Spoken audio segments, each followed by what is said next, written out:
গতকাল রাতে বিপিএলের খেলা দেখার পরে আমার মনে হচ্ছিল যে খালেদরে নিয়ে কথা বলা দরকার। কারণ মায়ের মৃত্যুর শোক সামলায়ে পরপর ২ ম্যাচে সে যে পারফর্ম করলো, এটা অবিশ্বাস্য। বিশেষত গতকালকে সে যে পারফর্ম করছে, আমি বলব যে এই একটা ম্যাচের পারফরম্যান্সের কারণেই ও নতুন করে টি-টোয়েন্টিতে একটা বিবেচনার দাবিদার হতে পারে। তো যাই হোক, খালেদরে নিয়ে আমরা নিশ্চয়ই একটু বড় করে কথা বলব। কিন্তু আমার জন্য গতকাল রাতটা একটু নস্টালজিয়ার ছিল। দেখেন, একই রাতে গতকালকে রনি তালুকদার পারফর্ম করছে, নাঈম ইসলাম পারফর্ম করছে, মিঠুন পারফর্ম করছে। তো মিঠুন, রনি এদেরটা একরকম, রনিরে নিয়েও একটু বলবো, কিন্তু নাঈমের ব্যাপারটা স্পেশাল। নাঈম বোধহয় কালকে নিয়ে ৩ নাম্বার ম্যাচ খেললো এবার বিপিএলে। গতকালকে একটা 50 করলো, এমন না যে সেই একদম ব্লাস্টিং 50 করে ফেলছে ১২-১৩ বলে, তা না। ভালো 130 স্ট্রাইক রেটের একটা 50, কিন্তু এই 50টা মনে করায় দিল যে বাংলাদেশের সবচেয়ে বেশি অবিচারের এবং বিস্ময়কর রহস্যময় অবিচারের শিকার হওয়া একটা খেলোয়াড় এই ৩৮ বছর বয়সেও লড়াই করে যাচ্ছে। তো আমরা একটু রনির কথা বলবো। রনিও কীরকম একটু অন্যায় অবিচারের শিকার হয়েছে, তার চেয়ে বেশি বলবো যে বাংলাদেশের ইতিহাসে সবচেয়ে ডিপ্রাইভড ক্রিকেটার নাইমের কথা।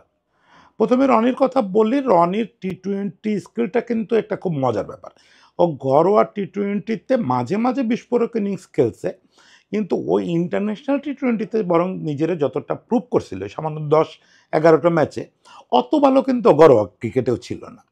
সেখান থেকে খুব বিস্ময়করভাবে ও বেশ ভালো খেলতেছিল। 140 প্লাস স্ট্রাইক রেট ছিল, একটা 50 ছিল, কয়েকটা ছোট ছোট ক্যামিও ছিল। মানে শুরুতেই গিয়ে যে ঝড় তোলার ব্যাপারটা, আমাদের একটা বড় ব্যাপার টি-টোয়েন্টিতে কী হয় যে আমরা কখনো পাওয়ার প্লে কাজে লাগাইতে পারি না। প্রথম ৬ ওভার কাজে লাগাইতে পারি না। লিটন পারে না, তানজিদ তামিম পারে না, মানে উইথ ডিউ রেসপেক্ট, এরা বেশিরভাগ ক্ষেত্রেই পারে না।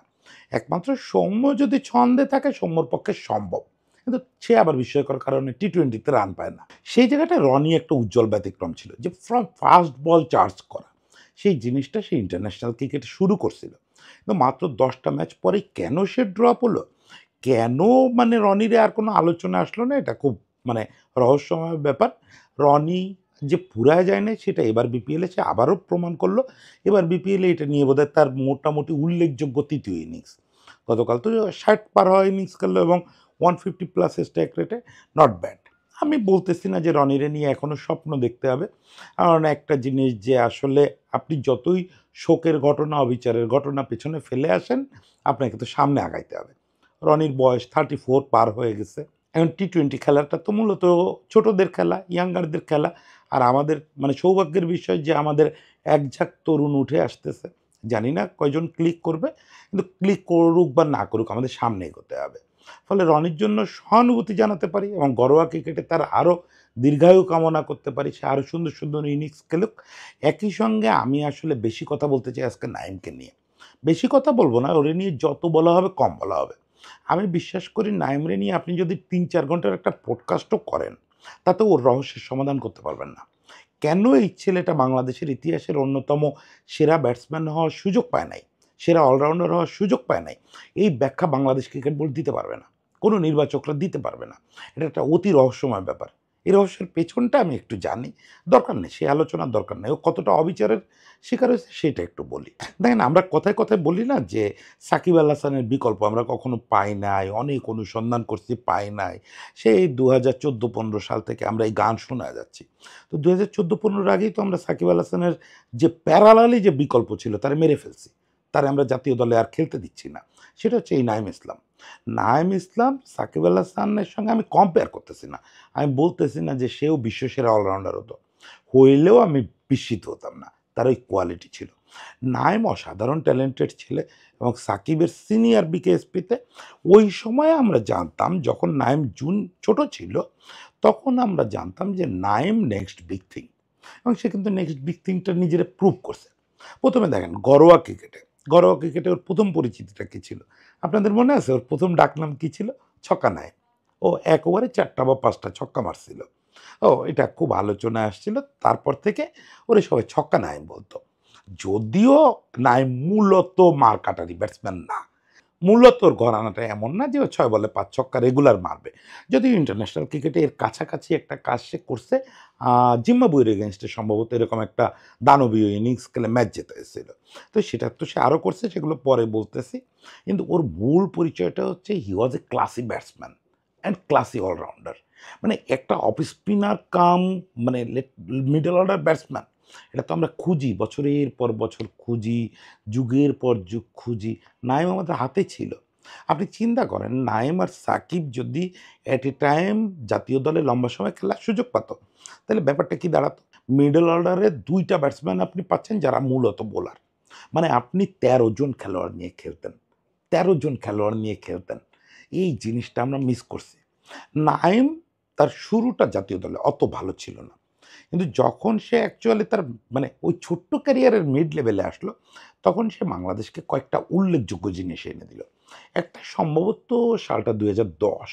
২০১০ আমরা যখন নিউজিল্যান্ডে হোয়াইট ওয়াশ করলাম, আমার খুব ভালো করে মনে আছে ওই সিরিজটা একা হাতে নাইম বের করে আনছিল। অলমোস্ট একা হাতে।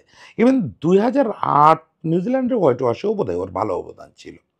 তারপরে সাকিবের অনুপস্থিতিতে সে আমাদের বেশ কিছু সিরিজে খুব ভালো পারফর্ম করে দিছে। ইভেন ও যে লাস্ট ওডিআই সিরিজটা খেলছে, ওই সিরিজেও 30 অর ২ টা ইনিংস আছে এবং ২ টাই ম্যাচ উইনিং ইনিংস।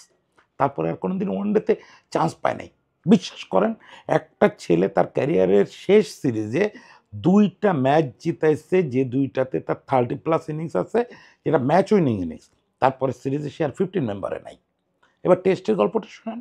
টেস্টে সে লাস্ট যে সিরিজ খেলছে, ওই সিরিজের পেনাল্টিমেট টেস্টে মানে সিরিজের ২ টো টেস্ট, তার ১ম টেস্টটায় তার সেঞ্চুরি আছে। Classy century. তারপরের সিরিজে সে দলে নাই। মানে পরবর্তী টেস্ট সিরিজেই সে আর দলে নাই। আপনি কি দিয়ে ব্যাখ্যা করবেন নাঈম ইসলামরে? নাঈম ইসলাম প্রত্যেক ফরম্যাটে নিজেরে প্রুভ করছে। প্রত্যেক ফরম্যাটে। ওয়ানডেতে করছে, টি-20 সে ইন্টারন্যাশনালি ওইভাবে করতে পারে নাই। ওয়ানডেতে করছে, টেস্টে করছে। কিন্তু নাঈম ইসলামরে আমরা পার্মানেন্ট করিনি।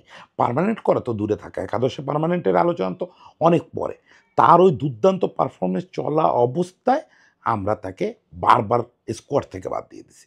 ২০১৪ আমরা যখন তার ওয়ানডে থেকে বাদ দিয়ে দিলাম, তখন আমরা যুক্তি দিলাম যে রিভ্যাম্প হচ্ছে আমাদের ক্রিকেট। আচ্ছা, আমি একটু নিষ্ঠুরভাবে জিজ্ঞেস করি, ২০১৪ যদি আপনি ২০১৪ ট্রানজিশনটা মনে আছে কিনা আমি আপনাকে একটু মনে করায় দিই যে মুশফিকের আন্ডারে দলটা যাত্রার কাছে হারতেছিল টানা ২ বছর, যাচ্ছে তাই অবস্থা।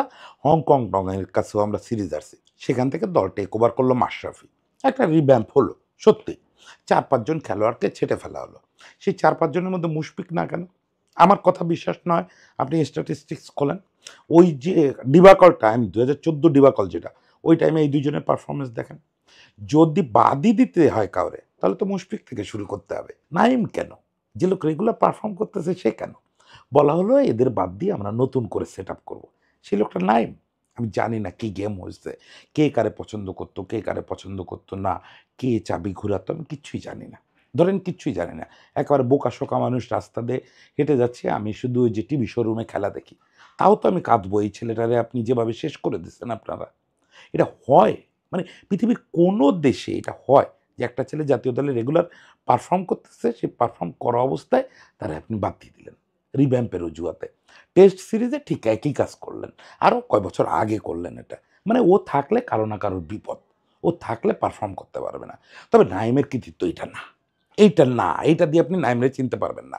প্রথমত তার সবচেয়ে বড় ২ টো কৃতিত্ব এখন বলব।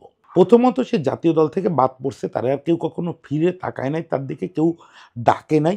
এবং খুব ইন্টারেস্টিংলি আমি ক্রিকইনফোতে আমার মনে আছে ওই সময় একটা লেখা বা প্রোফাইল কোনো একটা দেখতেছিলাম, খুব ইন্টারেস্টিং একটা লাইন যে নাঈম যে কবে বাদ পড়লেন, কেন বাদ পড়লেন, কিভাবে আলোচনার বাইরে চলে গেলেন, না মিডিয়া না পাবলিক কেউ খেয়াল করলো। এর চেয়ে বড় ট্র্যাজেডি আর হয় না। একটা পারফর্মার সে কখন বাদ পড়ে গেল, শুধু গ্ল্যামার নাই বলে, শুধু মিডিয়াতে তার বন্ধু-বান্ধব নাই বলে একটা ছেলে হারায় গেল। কেউ খেয়াল করলো না। নাঈম কিন্তু এটা নিয়ে বদার্ড হয় নাই। নাঈম দিব্যি বাদ পড়ছে, এসে ফার্স্ট ক্লাস ক্রিকেটে রান করা শুরু করছে। আগেও করতো, এবার মন দিয়ে ওইটা করে যাচ্ছে। নাঈম কী করছে? ইতিহাস করছে। ১ম ব্যাটসম্যান হিসেবে বাংলাদেশী সে সম্ভবত ৩০-এর উপরে সেঞ্চুরি করছে। ৩৩টা বোধহয় এখন তার ফার্স্ট ক্লাস সেঞ্চুরি। দ্বিতীয় ব্যাটসম্যান হিসেবে ১০,০০০ রান ক্রস করছে বাংলাদেশে ফার্স্ট ক্লাস ক্রিকেটে। এবং এখন সে তুষারকে ক্রস করে বাংলাদেশের ইতিহাসের সর্বোচ্চ রান সংগ্রাহক প্রথম শ্রেণীর ক্রিকেটে নাইম ইসলাম। এই যে গোল্ডেন টাইমটা নাইমের, এই টাইমে নাইমকে অন্তত ১০ বার টেস্ট দলে ডাকার সুযোগ ছিল এবং উচিত ছিল। সুযোগ ছিল কথাটা বললে মনে হয় যে নাইম কোনো ক্রমে দাবিদার ছিল। ওই সময় তুষার ইমরান, নাইম এবং শাহরিয়ার নাফিস এরা টেস্ট দলে ছিল না কেন এটা আমি এখনো বুঝতে পারি না। স্পেশালি নাইম তো অবশ্যই থাকা উচিত ছিল, তুষারেরও থাকা উচিত ছিল, দুজনেরই থাকা উচিত ছিল। শাহরিয়ার নাফিস একটা ফেজে অন্তত জায়গা ডিমান্ড করে। কি এক আশ্চর্য কাণ্ড ঘটলো, ওদের দিকে কেউ ফিরেও তাকালো না। এটা নিয়ে নাইমের কোনো দিন কোনো আক্ষেপ ছিল না। নাইম দিনের পর দিন রান করে গেছে। দেখেন আমি ছোট্ট একটা চালাইতাম, অর্গানাইজেশন চালাইতাম ওই সময়, খেলা ৭১ নামে। এখন সেটা বড় হয়ে গেছে, বড় প্রতিষ্ঠান হয়ে গেছে। তো সেই প্রতিষ্ঠানে থাকা অবস্থায় আমি নিজে নাইমের ২ বার ইন্টারভিউ নিছি। আমার ওখানে আমার সঙ্গে যারা ছিল আমার জুনিয়র কলিগদের দিয়ে নাইমের ইন্টারভিউ নেওয়া হয়েছে। প্রত্যেকবার ও যারা ইন্টারভিউ নিতে গেছে তাদের আমি লিখে দিছি যে এই প্রশ্নগুলো করতে হবে। আমি নিজে নাইমকে প্রশ্ন করছি। নাইম সবসময় বলছে, "না, আমি ডিপ্রাইভড হই নাই। আমি সম্ভবত বেস্ট ছিলাম না। আমি সম্ভবত আপ টু দ্য মার্ক ছিলাম না। নির্বাচকদের সন্তুষ্ট করতে যতটা ভালো পারফর্ম করা দরকার ছিল, আমি সম্ভবত সেটা করতে পারি নাই।" সে সবসময় বলছে, "দাদা, আমার কোনো আফসোস নাই। আমার কোনো আফসোস নাই। স্রষ্টা যারে যতটুকু লেখেন, আল্লাহ যারে যতটুকু লেখেন, সে ততটুকু পায়।" ফলে আমি একবারও মনে করি না যে আমি ডিজার্ভিং জায়গাটা হারাইছি। আমি নাইমরে বহুভাবে জেরা করছি। একদম বলি, জেরা করছি। যে আপনি এই যেভাবে বঞ্চিত হয়েছেন, যেভাবে বাদ পড়ছেন, এটা নিয়ে একবারও রাগ হয় না? আমি বলছি, "না, রাগ হয় না। আর নিশ্চয়ই আমার চেয়ে যোগ্য কেউ ছিল বলেই তারে ডাকা হয়েছে। আপনি তো ইন্টারন্যাশনাল পারফরম্যান্স দিয়ে বুঝতে পারবেন না। হয়তো তারে নির্বাচকদের আমার চেয়ে যোগ্য মনে হয়েছে। এইজন্য আমি রাগ করি না কারো উপর।" তারপর আমি বললাম যে, "এই যে বছরের পর বছর সর্বোচ্চ স্কোরার ঘরোয়া ক্রিকেটের, ফার্স্ট ক্লাস ক্রিকেটে রেকর্ডের পর রেকর্ড করতেছেন। আপনার কেউ টেস্ট দলে ডাকতেছে না। এমনকি প্রাইমারি দলেও ডাকতেছে না। দুঃখ হতো না, কষ্ট হতো না, ক্ষোভ হতো না?" আমি বলছি, "না, ওইটা আল্লাহ যেদিন দিবে ওইদিন পাবো। তার আগ পর্যন্ত কষ্ট, আফসোস কোনো কিছু করে লাভ নেই। আমার কাজ একটাই, আমি পারফর্ম করতে পারি। আমি যেহেতু ক্রিকেট খেলতে পারি, আমি ওই খেলাটা ভালো করে খেলতে পারি। এর চেয়ে বেশি কিছু আমার দায়িত্ব না।" কি অসাধারণ ছেলে, কি অসাধারণ জীবনবোধ বলেন এই ছেলেটারে আমরা বঞ্চিত করছি। ৩৮ বছর বয়স হয়ে গেছে। এখন তো আর আমরা নাইমরে নিয়ে স্বপ্ন দেখতে পারি না যে নাইম নতুন করে আবার টেস্ট দলে ঢুকবে, নতুন করে এইসব বঞ্চনার জবাব দেবে। সে পথ তো আমরা অনেক আগে বন্ধ করে দিছি। তবে আমি একটা জিনিস বলি যে, যে ছেলেটা সব বিচার আল্লাহর হাতে ছাড়ে দিছে, যে ছেলেটার সঙ্গে এই বিনা কারণে এই অন্যায়টা করলেন আপনারা, কে করছেন আমি জানি না। আবারও বলি, আমি রাস্তার ছেলে, টিভিতে খেলা দেখছি। ধরেন আমি কিচ্ছু জানি না। কিন্তু তাদের আমার মনে হয় না যে আল্লাহ ক্ষমা করবে। সেও যেমন ওইটা পুরোটা স্রষ্টার হাতে ছেড়ে দিচ্ছে, আপনারা এটা ফল পাবেন। কোথাও না কোথাও একদিন পাবেন।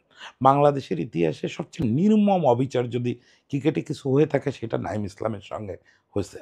অনেকে বলে আমি বঞ্চিত হইছি, আমি অমুক হইছি, তমুক হইছি। নাঈম ইসলামের চেয়ে বঞ্চনা এদেশে কেউ সহ্য করে নাই। আজকে নাঈম ছোট্ট একটা 50 করছে দেখে আসলে বুকের ভিতর থেকে এইগুলা বের হয়ে আসলো। আমার সঙ্গে তার কোনো কালে ওই লেভেলের ঘনিষ্ঠতা ছিল না। বিশ্বাস করেন, সাংবাদিক হিসেবে অনেক ক্রিকেটারের সঙ্গে অনেক ঘনিষ্ঠতা ছিল। এক রুমে রাত কাটাইছি, তার বাড়িতে গিয়ে আড্ডা দিছি, অমুক করছি, তমুক করছি। নাঈম ইসলামের সঙ্গে ছিল না। নাঈম ইসলাম যখন ভালো খেলতেছে তখনও পর্যন্ত তো মানে ওইভাবে আমি হইতে পারি নাই। নাঈম তখন একটু দূরে, দূরে থাকে। ও ফার্স্ট ক্লাস খেলে বেড়ায়। ফলে রেগুলার দেখা সাক্ষাৎও হয় না। আর যেকোনোভাবেই হোক ও একটু ইন্ট্রোভার্ট। ও সম্ভবত খুব বেশি লোকের সঙ্গে অত ঘনিষ্ঠ হয় না। তো যাই হোক, কোনো মানে এটা বললাম এই কারণে যে আমার কোনো ব্যক্তিস্বার্থ নাই। শুধু ক্রিকেটের জায়গা থেকে বললাম যে প্রবল অন্যায়ের শিকার হয়েছে। যাই হোক, শেষ পর্যন্ত নাইমের জন্য শুভকামনা। নাইম, আপনার যে ফাইটিং স্পিরিট আর কিছু না, এইটা আমরা সারা জীবন মনে রাখবো এবং জুনিয়র ক্রিকেটার যারা আছেন তাদের বলি নাইমরে দেখে শিখবেন। ছোটোখাটো বঞ্চনা জীবনে আসবে, ভালো পারফর্ম করে দলে চান্স পাবেন না, ভালো পারফর্ম করেও বাদ পড়ে যাবেন, তখন নাইমের কথা ভাববেন। আর ভাববেন এই যে ৩৮ বছর বয়সেও লোকটা ক্রিকেটের জন্য ক্রিকেট খেলে যাচ্ছে, কোনো কিছু পাওয়ার জন্য না।